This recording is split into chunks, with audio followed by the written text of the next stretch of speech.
And we're live. Hello, everyone. Hello. I'm here with Niels and Alexi. Hey. Hello. All right. I think today it's going to be a tight but hopefully very engaged crowd. See a couple names. Hey, Costas, always present. Love it. Always good to have fans. So, exactly. Hey, how you doing? Feel free to say hi, guys. We'll wait 1 or 2 more minutes to let people trickle in, and then we'll get started right away. Just FYI, today we'll keep it super conversational. So feel free, to jump in at any time, ask questions. That's going to be. It's going to make for the best webinar. Also, a bit of a housekeeping before we're getting started. This is getting recorded, so you'll get this this evening or tomorrow in your email, in your inbox, as well as all the links and kind of like material that we'll discuss today. And then if there's any questions left or any specific thing, we'll make sure to include that as well. So you don't have to go crazy taking notes. I think we can get started. So it's a good number of people. So welcome, everyone. Today, we'll talk about how to ship super fast with an automated testing framework and whether that's truth or lie. So I'm Luca. I'm in charge of product at Humanitech, and I'll moderate today. I also happen to be a skeptic CTO for the day. So I'll ask our 2 presenters a few questions. I'm here with Niels and Alexi. Yeah. Should I go ahead, quickly introduce myself? Please do.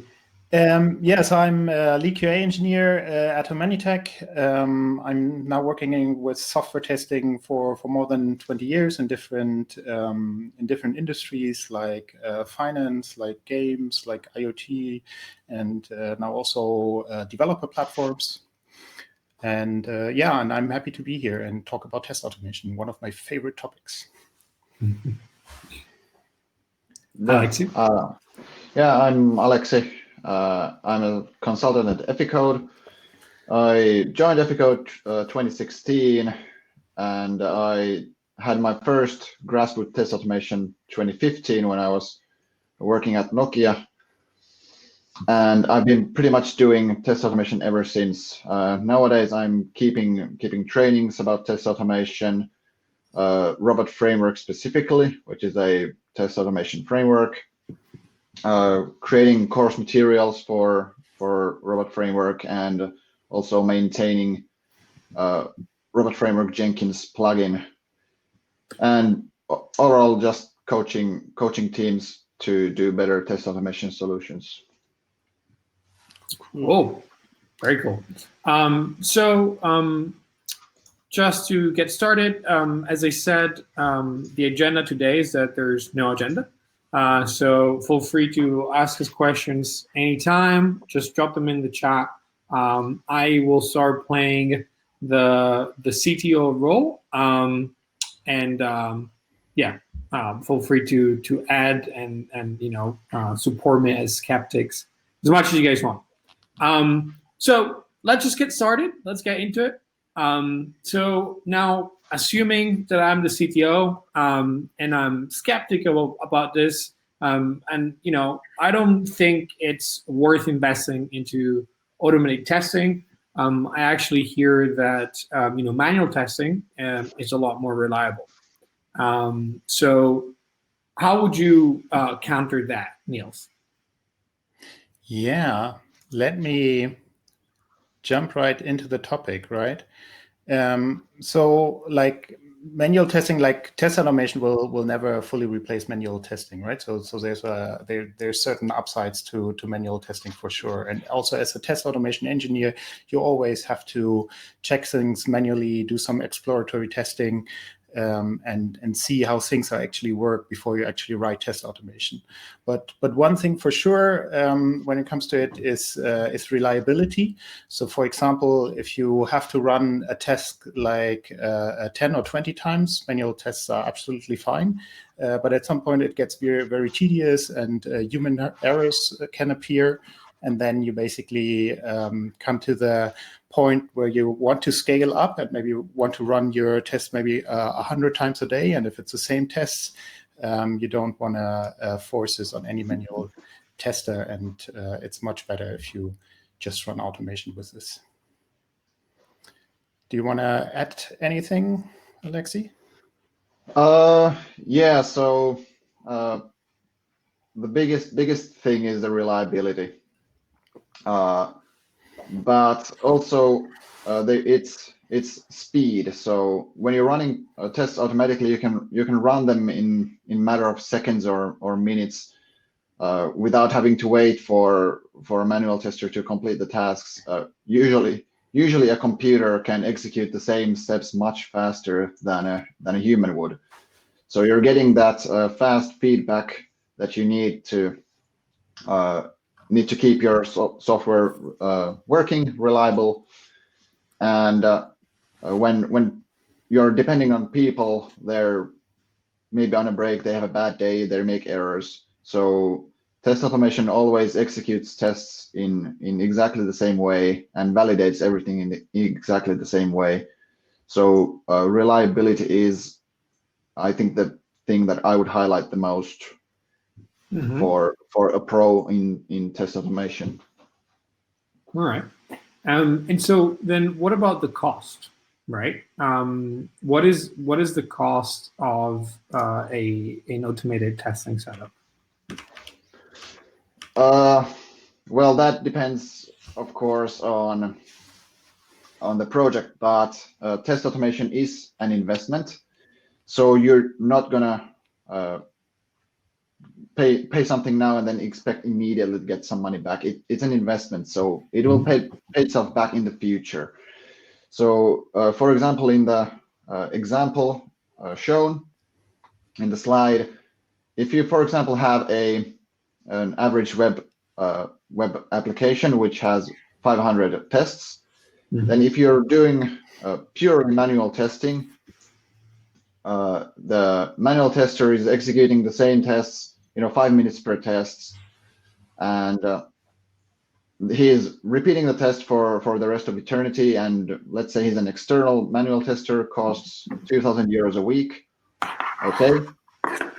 And then you have your test automation expert who then, on average, let's say she automates a test in every 2 hours. So for 500 tests, that's 1,000 hours, which is roughly half a year.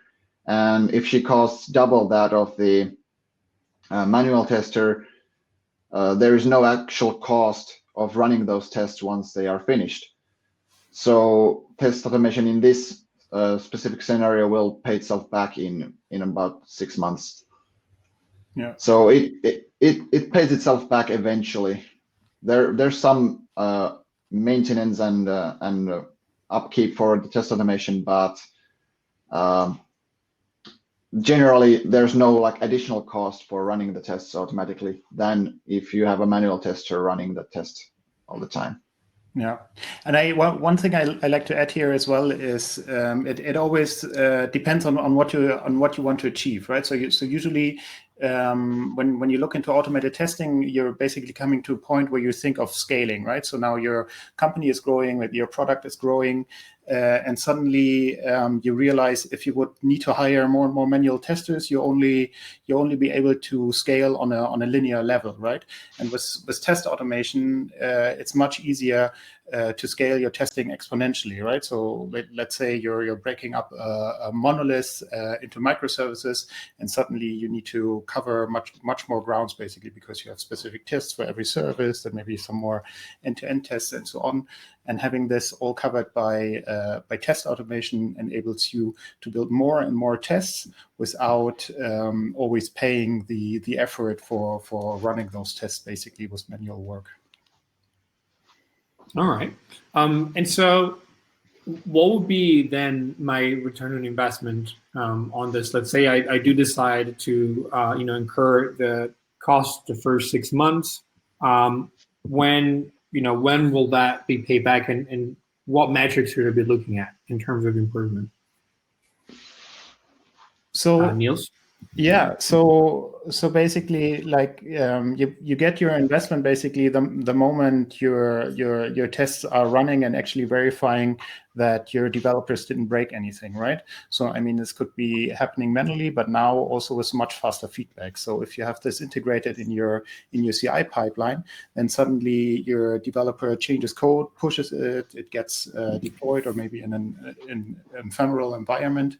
And then the test gets already run, and the developer gets direct feedback. So this means the developer is still with her mind in working on the code and knows exactly what needs to be fixed, right? So usually when you have manual testing teams, it's usually a development sprint and then a handover to QA and then QA test and then sandbags a list of bugs, and then the developers need to pick this up again, and it's quite tedious and costs a lot of time, right? So with automated tests directly in your CI pipeline, you can give direct feedback within seconds or minutes back to your development team, and this is very cost efficient because development can then happen much faster, and essentially you can ship much faster new releases, right? So there is a pretty quick return of investment if you look at this way. Yeah, the one key thing here is that there is like no direct, you don't magically get more revenue basically, but what you do is you avoid costs. Right. So you avoid additional costs. So Niels, if you show the slide few slides back. Yeah. So the later you discover bugs. Yeah. Gotcha. Yeah, this one. Yes. So the later you discover bugs, it becomes exponentially more costly to fix them the later you discover them. So what you're doing with test automation is that you are shifting the discovery of bugs to the left of the graph. So you're discovering them much earlier. You don't build upon broken code already or defectious code, and you're saving time and resources from the future. So that's right. something like it comes. You maybe don't realize it when you're discovering bugs and you're fixing them just like business as usual. But what happens is that it takes much less time to fix those bugs, and it costs less to fix those. But you don't see it as direct revenue, so to speak. Okay, yeah. That makes sense. So let's say I'm starting to be convinced here. How do I go about actually hiring testers and people that can put a automated testing framework in place for me? Yeah. Do you want to go ahead? Yeah, sure. So in an ideal world, the developers would test their code themselves because they have the domain knowledge. They don't need to get into the system to learn what it does. But there's also this mindset thing. So developers want to show that their software works, and testers want to break things.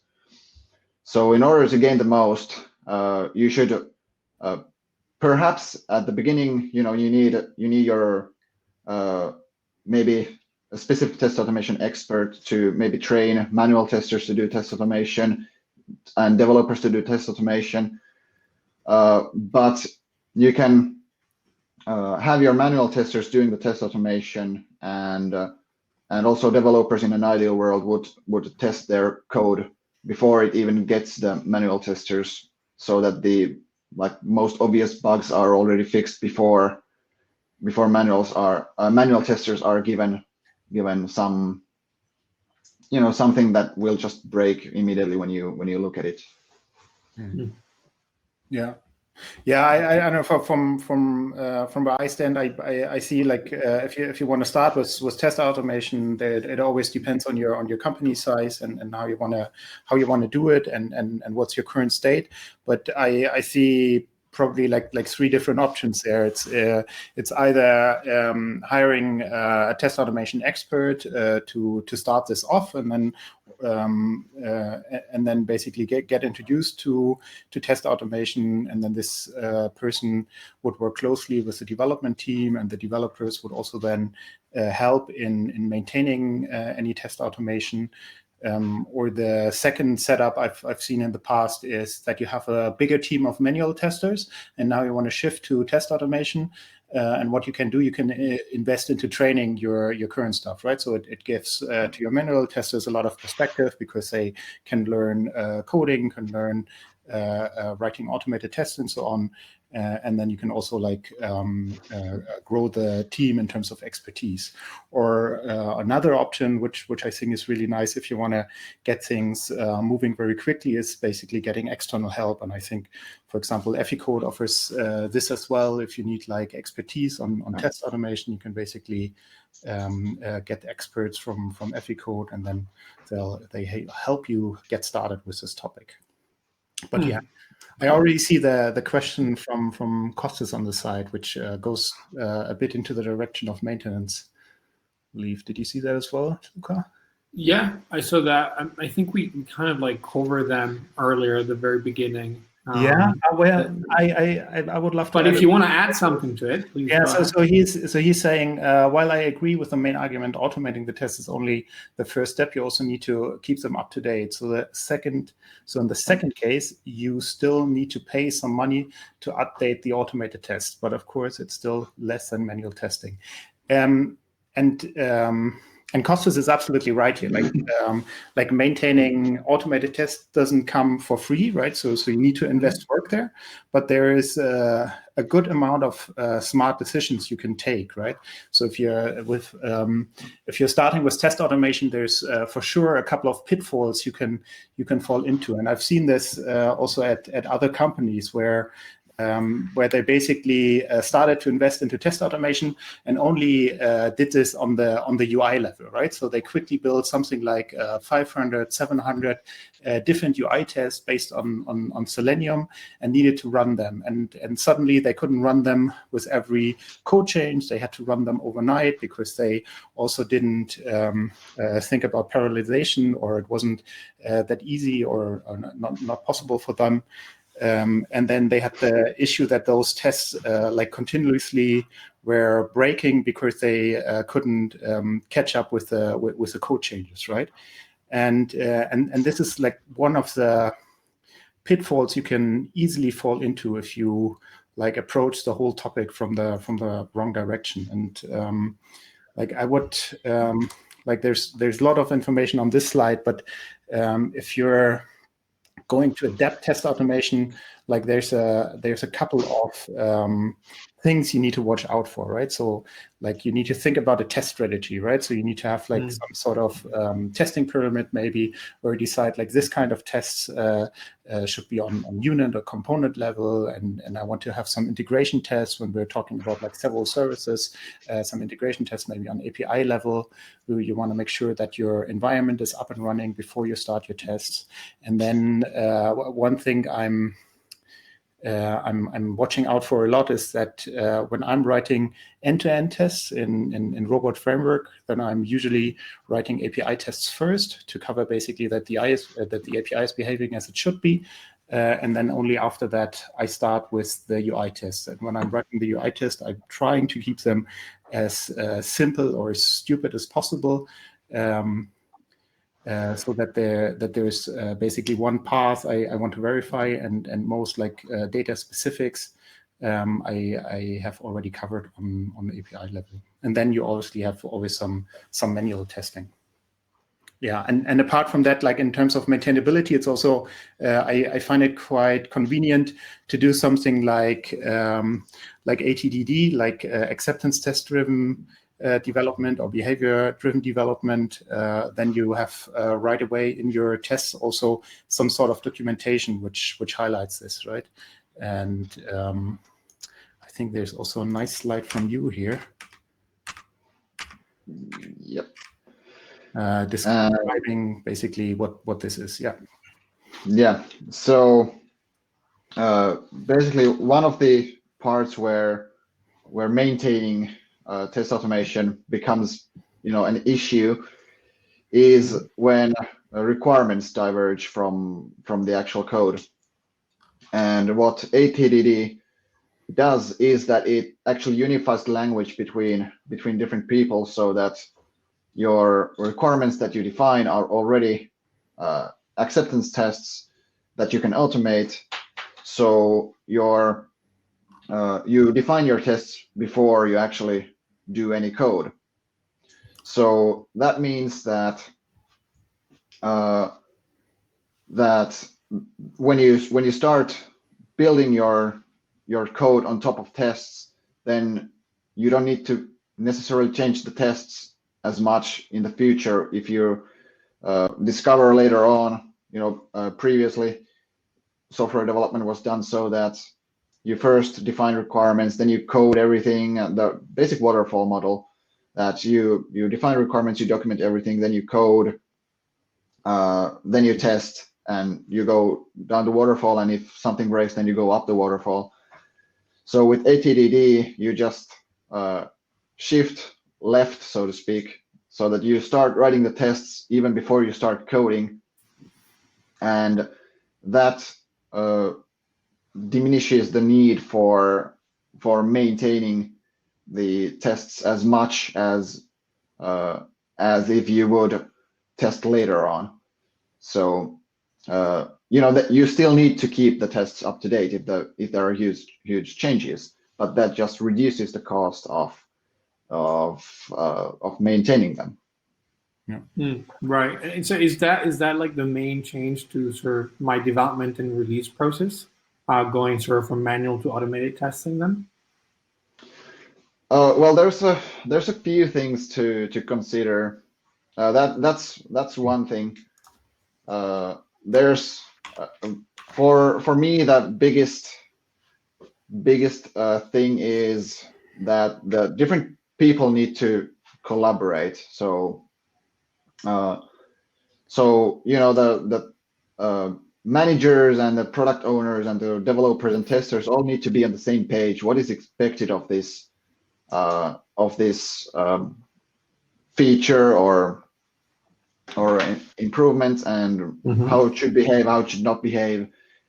And then you need kind of how would I say it? You need a certain mindset to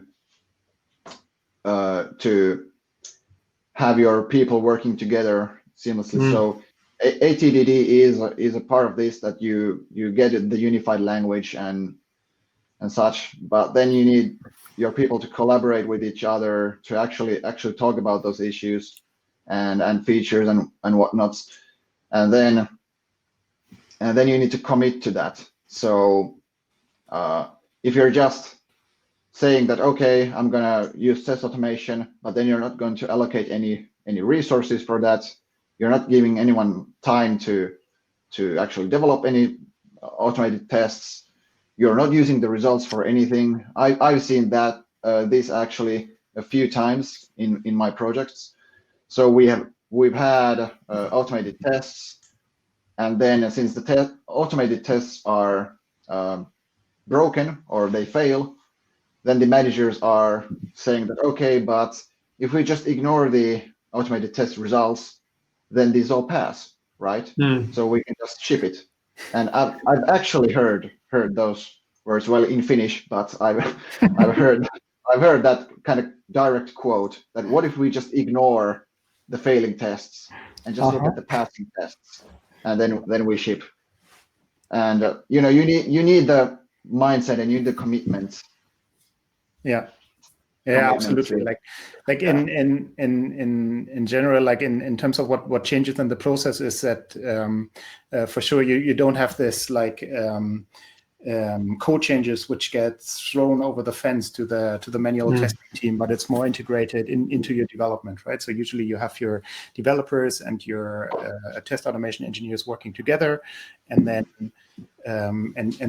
the whole testing process already happens while development happens, right? So this is speeding this up much more, and you can get to much faster deployments, right? And then like one step you can achieve very quickly with test automation is coming into a continuous delivery mode, right? So where you basically ship an artifact from a CI pipeline, it gets automatically tested, then you add maybe some more manual verifications to it to make sure that everything is good, and then at some point you say, okay, I have a release and I can push this to production, right? And then once you have this step kind of mastered, you can think of moving into a continuous deployment mode, right? So where you then have only automated tests running and an automated decision to move the code changes right into production. It's a bit more risky, but because you're much faster, you can also much faster fix things again, right? And this only comes with a certain investment into test automation. Right. Okay, that makes sense. So Miroslav is actually adding, as Kostas has mentioned, and you described, the maintenance needs to be taken into account. And so obviously we're talking about ATDD as a possible way.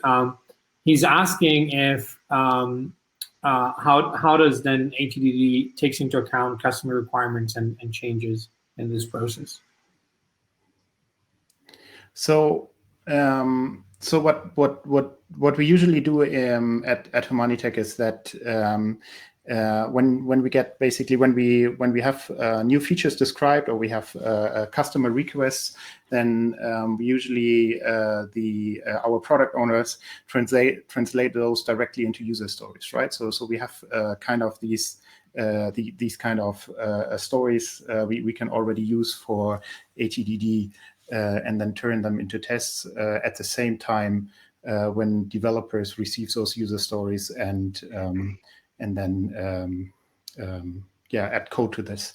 But what's also quite important is then if you're running in agile teams and you have a couple of developers in one team, and then hopefully also a test automation engineer, that all are participating in those groomings, right? So that the right questions are asked when the ticket is seen by the developers and by the QA engineers the very first time.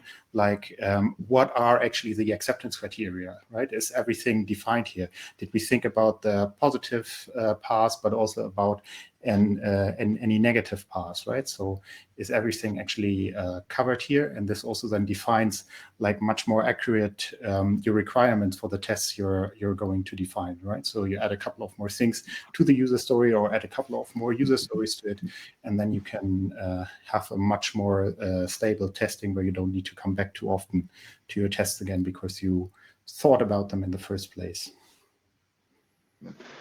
And to add to that, requirements change. That customer changes their mind. That happens all the time. So the one key thing here is that when your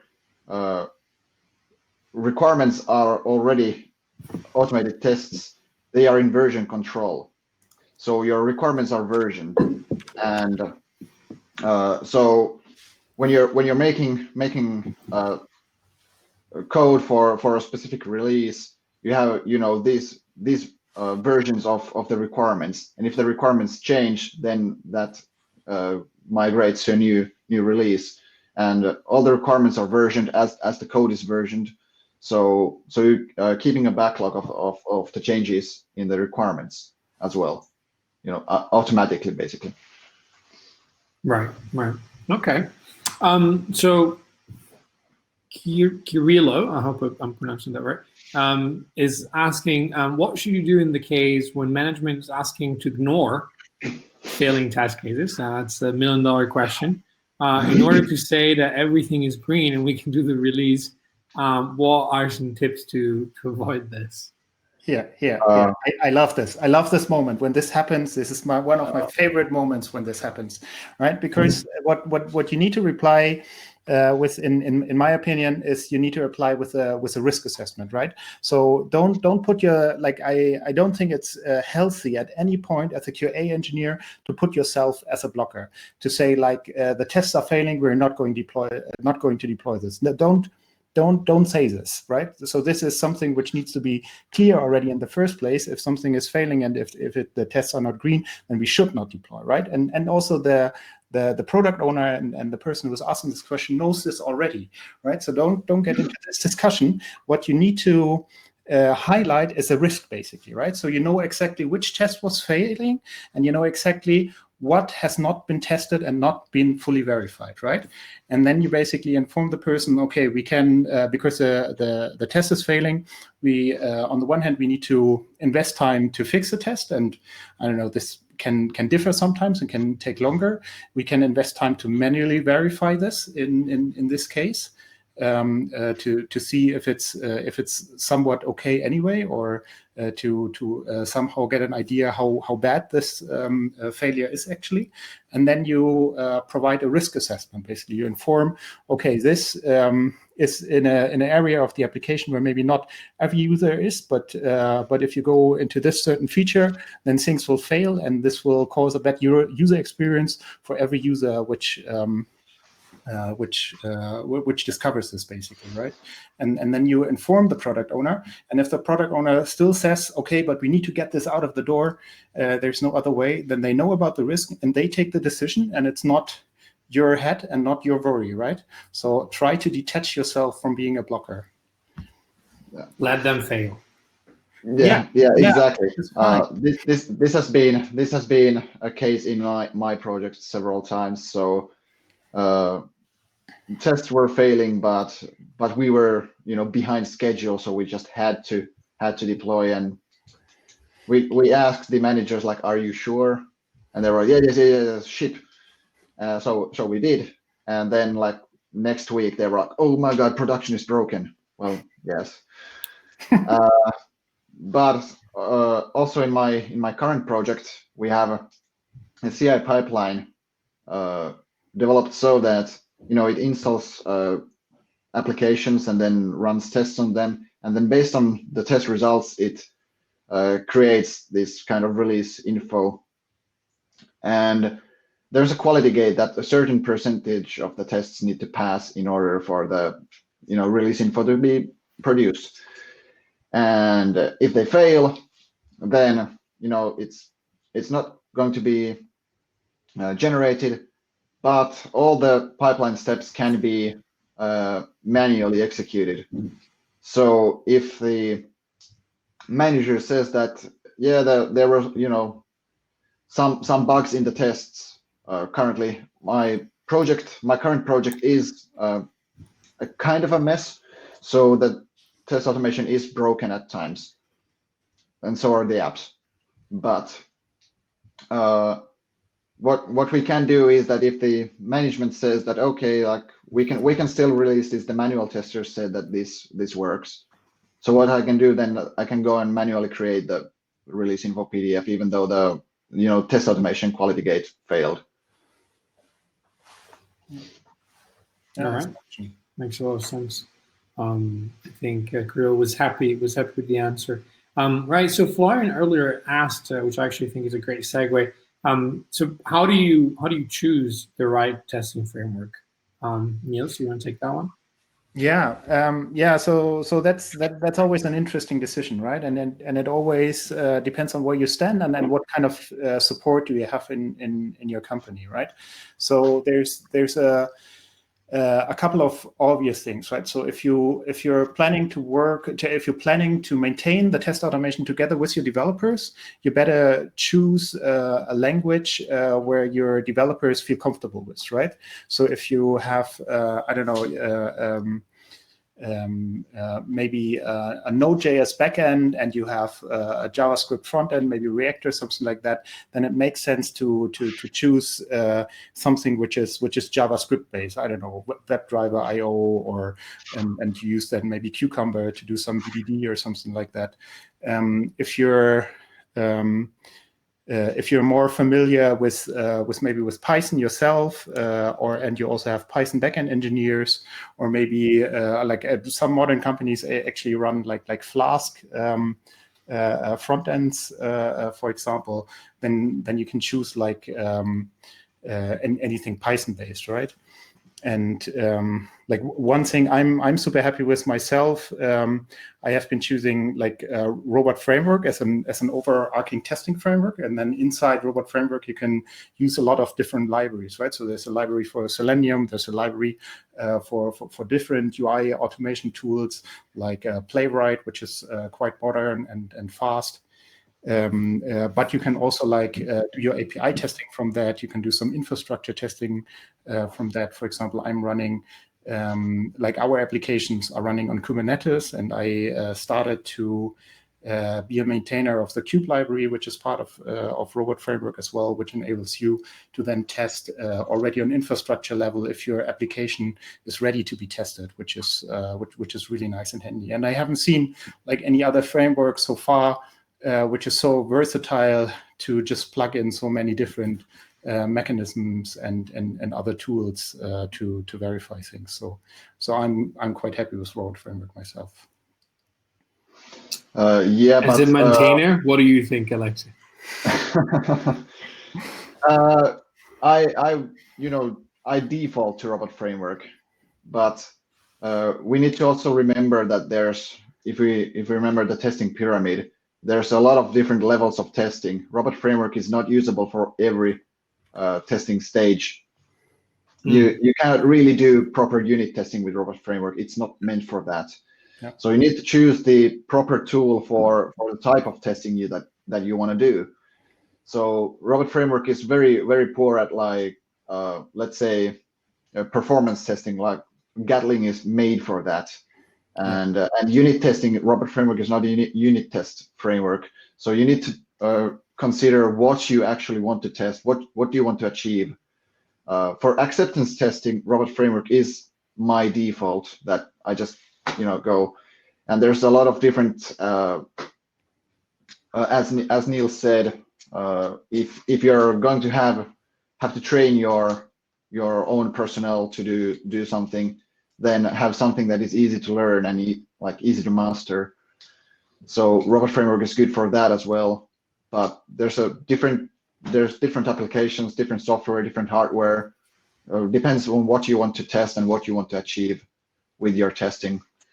That it all depends, basically. Yeah, so, but you definitely need to invest time and look at and evaluate different testing frameworks, right? So first discover what are your needs and what are your possibilities and what are your resources, and then basically go out and analyze what's there on the market in terms of testing frameworks. And there's a lot out there. Yeah. All right. Okay, guys. Well, I think I'm almost convinced. As a skeptic CTO, maybe I'll just pop in like a last no worries, Lauren. A last kind of like tricky question that actually came one of the attendees that cannot attend. We're going to send the recording. He asked when he signed up, which is obviously manual testers, might not be happy with an automated testing setup being introduced. So how, have you guys experienced that, and how do you sort of manage that transition? Well, there's a few things. I think Niels mentioned it at the very, very beginning that test automation will not replace the need for manual testing. So even though you're introducing test automation, you still need manual testing. Some things are not worth automating. They're too difficult, or you just don't get enough value for automating that. Some things are not worth automating, and then when you do test automation, it actually enables your manual testers to shift away from those repetitive, tedious tasks and do something more meaningful. Mm-hmm. So in the end, hopefully they will be happier as well, since they're doing something else than running the same 500 tests for the rest of eternity. They're actually doing something new all the time. So test automation will not replace the need for manual testing. Yeah, and obviously, like going into test automation is a change for company, and also a change for people involved in this, and they need support, right? So if you don't support your manual testers in learning more about test automation and showing them how easy it can be, then they won't adapt, right? So this is something you definitely need to deal with, and you definitely need to invest time on, and you need to have a good idea on how to approach this, right? So like invest into trainings, like check what kind of path they could imagine, make sure they understand what it means, like for them learning coding and having the possibility to basically like for me, when I discovered automated testing the very first time, is I suddenly realized I can multiply myself, right? So suddenly there's not only one manual tester who does all this, but I can basically script all my manual tasks, and then suddenly I can put many Nielses to work at the same time, and they all do an awesome job. So I was super happy when this played out, right? So and I can imagine like this also works for other people. Nice. All right, that sounds good. All right, guys, that was great. We're right on time. It's 2 or 3 minutes left. So, thanks everyone. Thank you, Gavrilo. Yeah. If you don't mind, I would add like if you have a few more minutes, I'm hard to get stopped talking about test automation, but there's like a few more things I need to get out to you guys. Like when you're adapting test automation, like I already talked about a couple of things, but one more thing is like how important it is to run your tests in parallel. And you basically, when you build your tests, you need to make sure they can be run in parallel, right? So and this can be like, it always depends on what your setup is. But you sometimes need to have the possibilities to create new users for each test run, or maybe build up a database of users where your tests can pull them from, and then you can basically have multiple test runs at the same time, and covering much faster the testing basically for you. And then also when you invest into automated testing, it's important to watch the metrics of your automated test, right? So what I usually do, I use Elasticsearch and Kibana to push like metadata of my tests into, so I know exactly like how long each test run was, how long each part of the test was, and if there is a change in that, or if I need to discover like which test is at the moment taking the longest, which test I need to work on next, I can basically rely on those metrics and check how my automated testing is currently performing, and where are the problems arising currently, right? So it's worth a lot to invest into a setup where you get like information about those metrics. Mm-hmm. Fatma is asking, how about test data generation? Automating the test data generation. Yeah. Do you want to take it? Alexei? Sure. So obviously GDPR is nowadays a thing. So don't take production dumps. But for example, there's tools for generating data automatically, but there are, depending on your application, they can be fairly easily generated. Well, depends on your application, but you can write simple scripts that generate you a CSV file that loads you 5,000 different users or products or whatever you need to do, and then load that into your system. It's that's actually what I've done in one of my projects. Is that there was a case that okay, we need to have several hundred users that it was testing different there were tests for different user roles and the limit of users that can do simultaneously some things.